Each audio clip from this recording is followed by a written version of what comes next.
Hi there, LinkedIn family. Jonathan here from Some Talented People. And this particular episode should be of great interest to parents. Now, I'm afraid that we currently don't have a choice about the times we send our children to school. Certainly the UK is slightly better than America.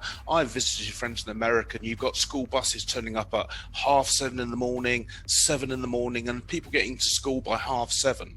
Now, the book mentions the fact that young teens especially, but all children, require a proper amount of sleep for them to actually process and learn in an efficient manner. And so by insisting that children get up at a certain time, forcing them out of bed before they've had their required number of REM dreaming sleep sessions, impacts their learning to such a high degree as to be the difference between a failure and a success. Now, there's a story quoted in the book about a school. Let me just find it. Hold on.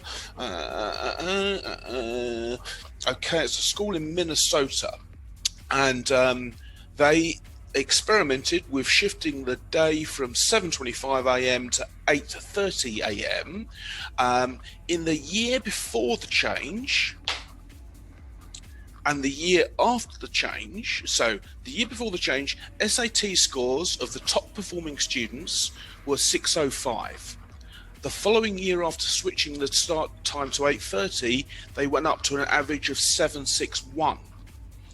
Math scores also improved from an average of 683 in the year before the change to 739 after the change.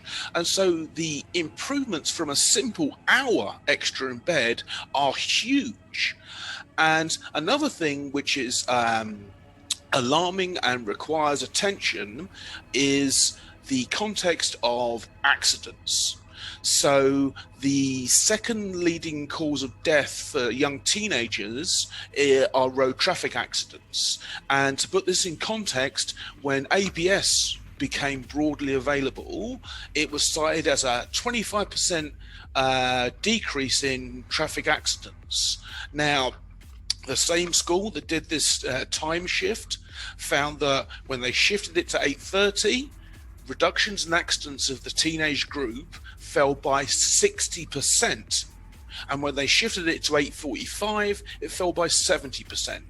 So the fact of the matter is that in our desire to, I don't actually know what the deal is with forcing children out of bed and saying they're lazy and all the other things, all the other complaints that adults make.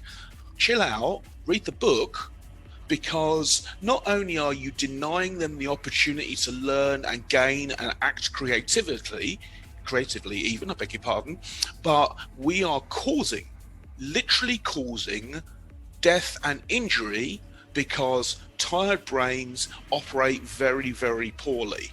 You make bad emotional decisions, and your concentration and alertness are so compromised that literally, between ABS at 25% and an hour's sleep at 60%, I know which I'd rather have. So if you are genuinely interested in the educational outcomes that your children achieve, I did a post on this sometime last year talking about Sleepless Britain, another sleep study, and the impact in that particular study was on concentration, problem solving, and attention, and an extra hour's sleep a night for 7 nights. They took the smartphones off the children before bed, doubled their performance in those 3 areas. So you've got to get over yourselves at the end of the day. It's hard because we've been conditioned in the same way as we are now conditioning our children, and the conditioning basically was for the industrial age, the industrial revolution. How can we get people to perform like machines in our factories? And it is incongruent with our natural circadian cycles. It is damaging to our ability to perform our work and be creative, and it is damaging to our ability to learn. This is especially true with the young brain. So let your children sleep. Remember that teenage brains, their circadian rhythms move forward 2 to 3 hours from the adult circadian rhythms. So they'll tend to stay up later and get up later. What we do by forcing them to get up when we get up is we break the most important part of sleep, which is the REM sleep. It's in that sleep that they're integrating and merging things they've learned with things they already know. And so to deny them this is to, you might as well cut their head off, because your damage to their thinking is so profound. So if you want a good education for your children, let them sleep, and make sure you prioritize, get them away from the blue light of their machines, of screens, of tablets. Don't have them on all the time. Don't have background noise of TVs on, because I go to people's house. Well, before COVID, I went to people's houses, and all too often there'd be a TV on with no one in the room, just on as a background noise. Now, the LED light from TVs to smartphones and tablets affects your melatonin and changes the rate at which your body says, oh, it's time to sleep.